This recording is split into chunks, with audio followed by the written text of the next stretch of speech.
तुम लोग ध्यान से आगे बढ़ना। ये लोग बहुत खतरनाक हैं। ये आतंकवादी आत्मघाती दस्ते के मेंबर हैं। उनके पास एक बेहद खतरनाक चीज है। उनको देखते ही गोली मार दो। Just shoot at site. आप सर को लेके हॉस्पिटल लेके जाओ, मैं उन लोगों को देखता हूँ। ओहो, मेरी परवाह मत करो, जाओ इमीडिएटली। अजगर, असगर मेरे भाई, तू जा यहाँ से, जा। मैं इन पुलिस वालों को जा। नवाब, नवाब, मैं तुझे इस हालत में छोड़ के कैसे जा सकता हूँ? तू मेरी परवाह मत कर। हमें 2 अक्टूबर को हर हाल में अपना ये मिशन पूरा करना है, और उसके लिए मेरी नहीं, इसकी जरूरत। तुझे इसकी हिफाजत करनी है मेरे दोस्त, इसकी। लेकिन नवाब, नवाब, बहस मत कर अजगर, तू जा, जा। नवाब, मैं तेरी जिंदगी जाया नहीं होने दूंगा। मैं तेरी जिंदगी जाया नहीं होने दूंगा। तेरी मौत का बदला हजारों लाखों जिंदगियों से लिया जाएगा। मगर तुझे एक जिंदगी बचानी होगी मेरे दोस्त। एक मेरा भाई जावेद, वो यहाँ पढ़ाई कर रहा है, और वो बेचारा कुछ नहीं जानता। उसे तो मेरी असलियत का भी पता नहीं।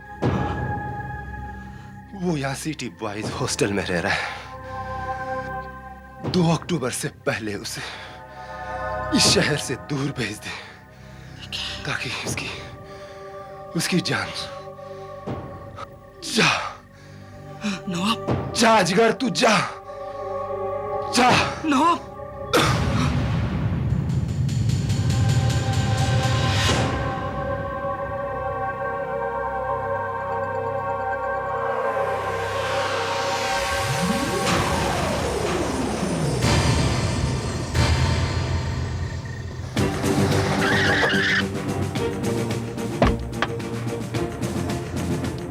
सीआईडी ऑफिसर विधान।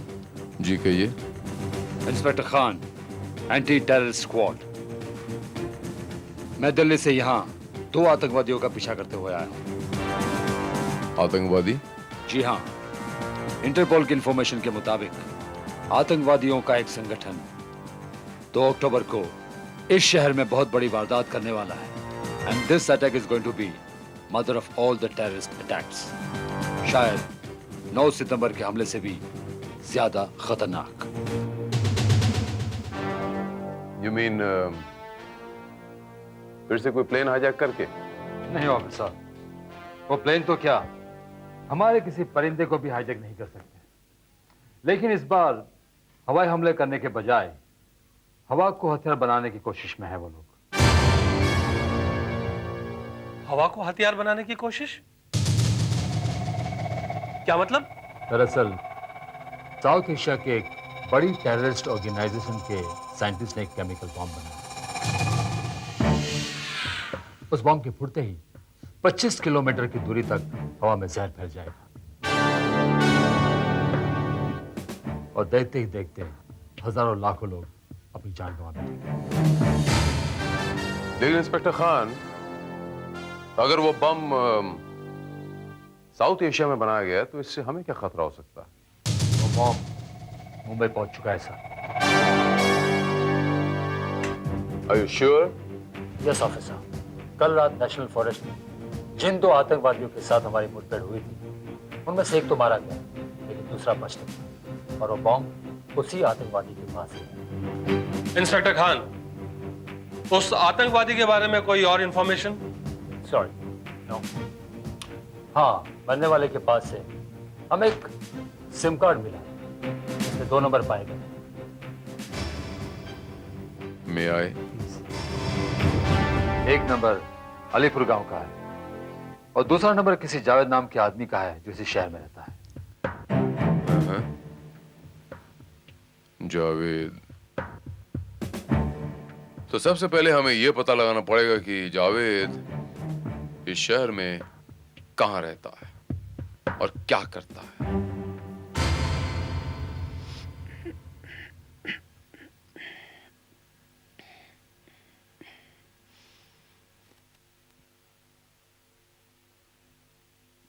जावेद, ओ जावेद, गेट अप यार, देख तेरा लेटर आया है। किसका लेटर है यार? तेरे मामू जान का है। पढ़ जरा।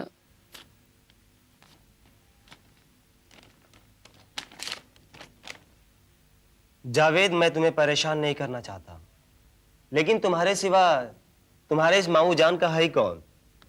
मेरी किडनी की प्रॉब्लम बहुत बढ़ गई है और अक्टूबर की 2 तारीख को ऑपरेशन रखा है। तुम जल्द से जल्द यहां आ जाओ।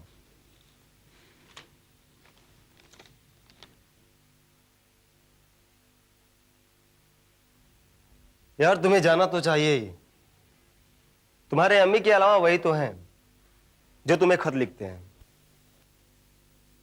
तेरे भाई साहब तो महीने 2 महीने में कभी एक बार फोन करते हैं।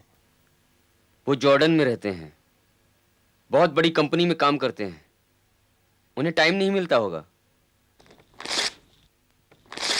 यार तेरी ये आदत मुझे अच्छी नहीं लगती। यार खत पढ़ने के बाद फाड़ क्यों देते हो तुम? तुम्हारी तरह रद्दी जमा करने का शौक नहीं पालता मैं। वैसे भी जब भी ये चिट्ठी आती है ज्यादातर बुरी खबर ही लाती है।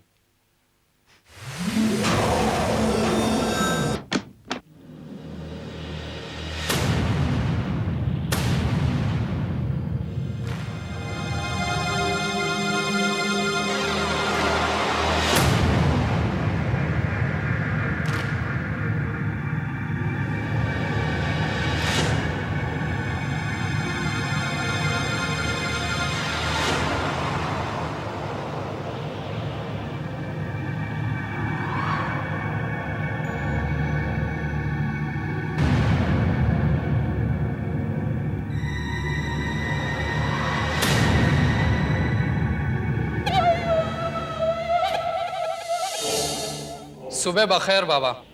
सुबह बखैर असगर बेग, और बाकी सब खैरियत? दुआ आपकी, करम अल्लाह का। बस कल रात को पुलिस से मुठभेड़ हो गई और नवाब पुलिस के हाथों मारा गया। अपनी जुबान को दुरुस्त करो असगर बेग। हमारे यहां कोई मरता नहीं बल्कि शहीद हो जाते हैं, शहीद। नवाब ने हमारे अजीम शान मिशन के लिए अपनी शहादत दी है। खैर, तुम ये बताओ कि हमारी वो अमानत, हमारा वो ख्वाब अब तक महफूज है ना? आपका ये ख्वाब मेरे पास सही सलामत है बाबा, और 2 अक्टूबर को आपका ये ख्वाब हकीकत में बदल जाएगा और इस शहर के लाखों लोगों की जिंदगी ख्वाब बन के रह जाएगी। शाबाश। लेकिन एक जिंदगी को बचाना होगा बाबा। किसे? जावेद, नवाब का छोटा भाई। वो मासूम भी इसी शहर में रहता है। नवाब ने मरते वक्त मुझसे वादा लिया था कि 2 अक्टूबर से पहले उसके भाई को इस शहर से कहीं दूर भेज दूं। बेवकूफी की बातें मत करो असगर बेग। किसी की भी जिंदगी हमारे इस मकसद से ज्यादा अहम नहीं है। इस वक्त शहर की हर एक खाकी वर्दी तुम्हारी तलाश में होगी। उस एक जान को बचाने के लिए इतने बड़े मिशन को खतरे में नहीं डाला जा सकता। मगर बाबा, बहस मत करो। अगर हमारे इस पाक मकसद में नवाब का भाई शहीद हो जाता है तो उसका नाम शहीदों की फहरिस्त में शुमार हो जाएगा। नवाब के मुझ पर कई एहसान है बाबा, और उसकी आखिरी ख्वाहिश भी यही थी। देखो असगर, तुम्हारी एक छोटी सी गलती हमारे इस तंजीम के तमाम मंसूबों को तबाह कर सकती है। नवाब मर चुका है, मगर हमारा मिशन अभी जिंदा है और तुम्हारा पहला और आखिरी फर्ज यही है कि हमारे इस पाक मिशन को कामयाब करना, किसी भी कीमत पर। और हां, हमारा एक आदमी तुम्हारे पास पहुंच जाएगा नवाब की जगह लेने के लिए। उसका कोड वर्ड होगा कहर। उसके साथ मिलकर तुम्हें शहर पर कहर बरपा देना है। अलविदा। लेकिन मैं नवाब के मासूम भाई को इस कहर का शिकार नहीं होने दूंगा।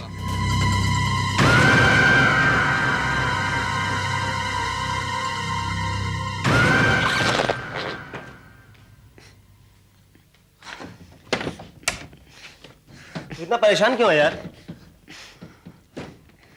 सब ठीक हो जाएगा, तेरे मामू जान बिल्कुल ठीक हो जाएंगे। वो बात नहीं है। मैंने जो 2 अक्टूबर के लिए अमन के पुजारी पर भाषण तैयार किया था, वो तो वेस्ट ही हो जाएगा वो ना। तो ठीक है, अगले साल से।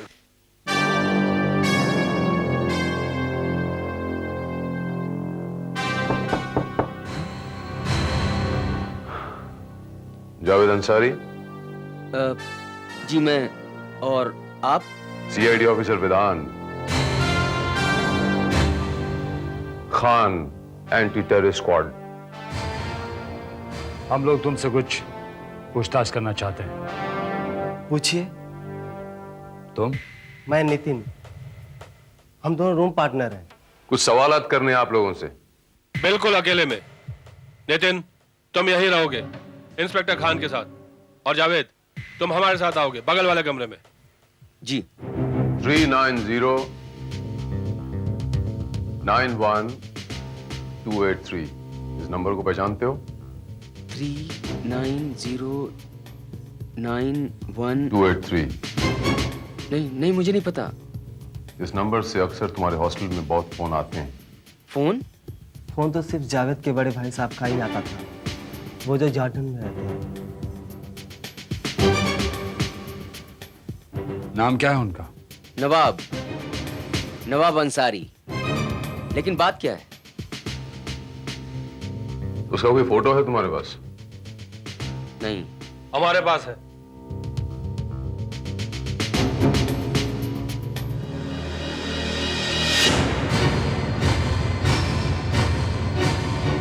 ओह माय गॉड,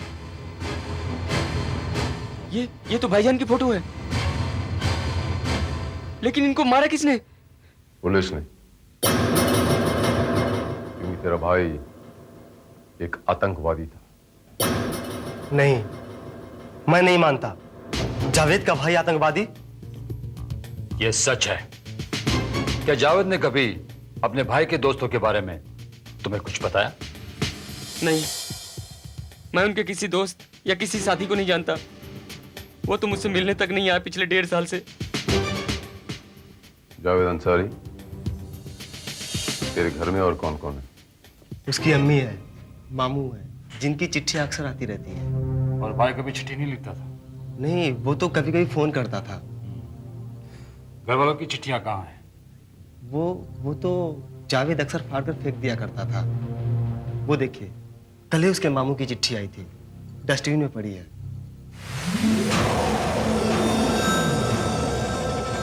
कमाल है जावेद अंसारी, तेरे और तेरे घर वालों के पास तेरे बड़े भाई का एड्रेस तक नहीं है।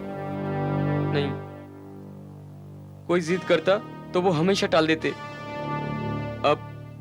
अब समझ में आ रहा है वो ऐसा क्यों करते थे। पता नहीं जावेद पे क्या गुजरेगी, और उसकी अम्मी, जब उन्हें पता चलेगा कि उनका बेटा। नो, ये बात तुम अभी किसी से नहीं कहोगे, किसी से नहीं। पूरे शहर को बर्बाद करना चाहता था तुम्हारा भाई। पूरे शहर को, उस शहर को जिस शहर में उसका सगा भाई रहता है, तुम भी रहते हो। करेक्ट? नहीं। यस, नहीं मत बोलो।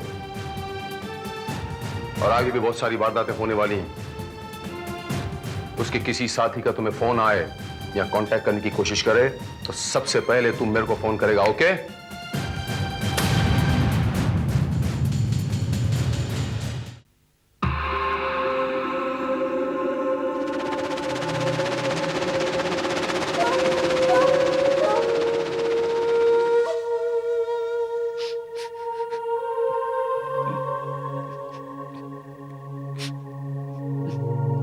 मेरा भाई आतंकवादी, एक सुसाइड बमर। मुझे यकीन नहीं होता। यकीन तो मुझे भी नहीं हो रहा था, लेकिन हकीकत को भी झुठलाया नहीं जा सकता। मगर तो फिक्र मत करो, इस बारे में मैं किसी से कुछ नहीं बताऊंगा। छिपाने से सच बदल तो नहीं जाएगा ना? और वैसे भी मेरी वजह से तूने काफी परेशानी उठाई है। काहे की परेशानी यार? खान ने जो कुछ पूछा मैंने बता दिया, बस। अब तू भी परेशान मत हो। रात काफी हो गई है, सो जाते हैं, सो बात करते हैं।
यस। जावेद, जी मैं।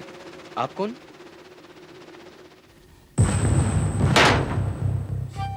तुम्हारा एक खैर ख्वाह। तुम कल ही ये शहर छोड़कर गांव चले जाओ, यहां तुम्हारी जान को खतरा है। क्यों? बहस मत करो, तुम्हारे भाई ने ये मैसेज भिजवाया है। भाई ने? हाँ, नवाब ने। वो जॉर्डन में मेरे साथ फैक्ट्री में काम करता है, वो मेरा अच्छा दोस्त है।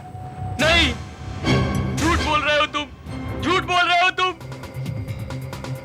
मेरा भाई किसी फैक्ट्री में काम नहीं करता था, वो एक आतंकवादी था। He was a terrorist। Police ने उसे खत्म कर दिया, मार डाला उसे, मार डाला उसे। तुम्हें कैसे पता ये बात? ये सब झूठ है। झूठ झूठ नहीं है। मैंने अपनी आंखों से अपने भाई की लाश की तस्वीर देखी है। वो मर चुके हैं, मर चुके हैं, मर चुके हैं। क्या हुआ जावेद? कौन है?